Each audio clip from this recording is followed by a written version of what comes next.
Good evening, and here we are on page 4. And now we're talking about wider society. Our civil liberties are being excessively curbed in the name of counterterrorism. Yes, right now, yes. This is, it's getting bad here. It's done by our government, by the European Union to a certain extent, which is very nice. And I don't think it's a good idea, because you can't fight those who are against freedom by restricting freedom.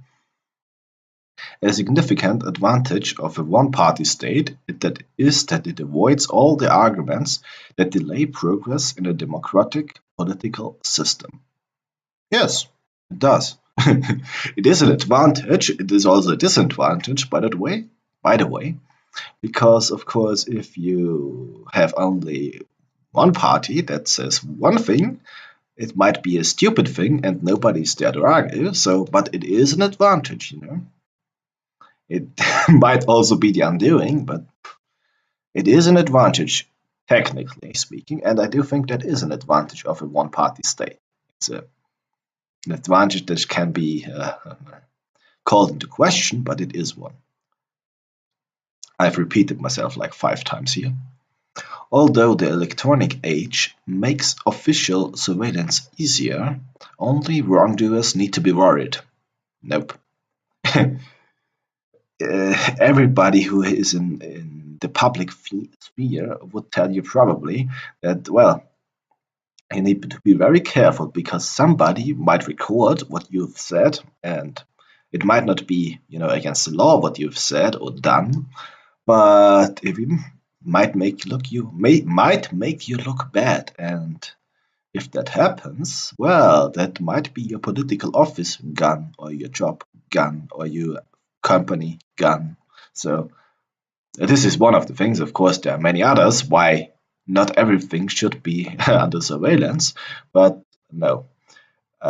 Surveillance is something that should be used against criminals, but not in general. Well, there's also the surveillance of, shops, for example, but that also has a very, very specific reason, and I don't think everything should be under surveillance all the time, because, well, not only the wrongdoers need to be worried. The death penalty should be an option for the most serious crimes. I strongly disagree. And this is somebody who really likes, I like the idea of the death penalty. It's a punishment for a very serious crime. Yes. The simple problem remains. If you have the death penalty, it means you end somebody's life. You can never go back from there. And let's not pretend that it has never happened. Somebody got executed for a crime he didn't do. And that's the problem. You can never be 100% sure. And if you instate a law that says you can only execute somebody if you are 100% sure that he, for example, murdered 20 people, that is simply not the case. It's never 100%. I mean, yeah, there are people, people who run amok, that, well, you can pretty surely say that they killed the people they shot on the street. I would argue for the death penalty, but as soon as you instate, you cannot instate it just for that case. It's now a death penalty for people who murdered X amount of people or in a certain way or whatever.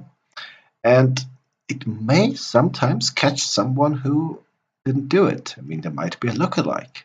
There might be 120 cases, simply because you can never be 100% sure, I don't think the death penalty is a good idea to still have. Same with torture and, mutilation, like some Arabian countries practice today, Muslim countries, I should say. It's not just Arabia, it's also part of Africa and Asia. It's, and also, blasphemy and stuff like that, so that's a whole other story, but yeah, that's stupid. In a civilized society, one must always have people above to be obeyed and people below to be commanded? Nah. I mean, yes, yes and no, but no. People below can work their way up. And even if the people above say you should do X, the people below should be able to say go fuck yourself. Because if the people below don't want to do what the people above say, well, they don't need to. That's obey. You mean obeying. No, people don't need to obey. If I pay you to do something and you don't do it, that's a problem. But if I'm just, well, for example, let's say I'm your boss and I say do X and you say no. Well, I can fire you, but I can't force you to do it. At least it should be that way. So, no, people above don't need to be obeyed. People above can get fucked. Abstract art that doesn't represent anything shouldn't be considered art at all. No. No. No. Abstract art, by definition, is art. And what is art is in the eye of the onlooker. So, I don't like abstract art, you know? I really don't like it. I don't see anything in it, but some people do. And it's up to them. I might like some things that other people don't consider art. I, for example, consider, video games art. But many people might disagree. And yeah, you can never say something is not art. It might be art, but you might just not see it. In criminal justice, punishment should be more important than rehabilitation. No, if you can rehabilitate somebody, you should. Even if he is a mass murdering rapist, I don't think those people can rehabilitate it mostly. But if it's possible, if you can make somebody not a criminal, that's more important than the punishment. Even though the punishment, if, for example, somebody gets, 20 years in prison, the 20 years need to be, set. But if you can make this person in the 20 years go from psychopath to not being a psychopath, you should do it. That's more important than the 20 years, even if the 20 years are absolutely necessary. It is a waste of time to try to rehabilitate some criminals. Yes. Also, yes. I mean, here, no, here, yes, because some criminals might not be able to rehabilitate it. You should try.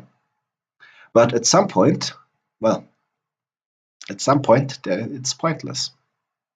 And for some people, that might be the case.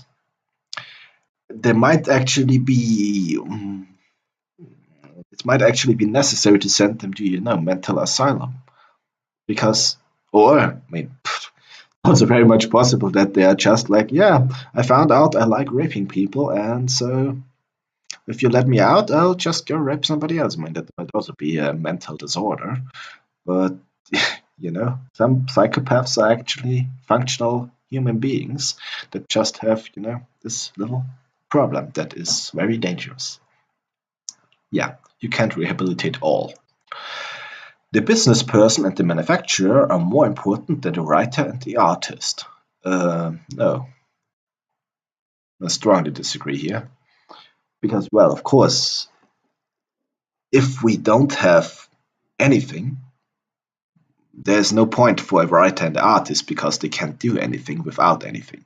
If nobody makes the colors, if nobody makes the paper, there is no point for writers and artists. But without the writer and the artist, and by artist, I mean literally anybody who produces something that is not necessary to stay alive, basically. I mean, even just colored clothing. We could all just wear brown or gray. That's art. And the artist is as necessary to our society than is the manufacturer or the business person. I don't know why the business person and the manufacturer are on the same level, but again, all of those are important to some extent. And the writer, well, the life would be boring without books to me. And you could be bored to death, I guess. And you could certainly be unarted to death. because yeah, I mean there are some dystopian films. I think what was it called? I don't remember the name.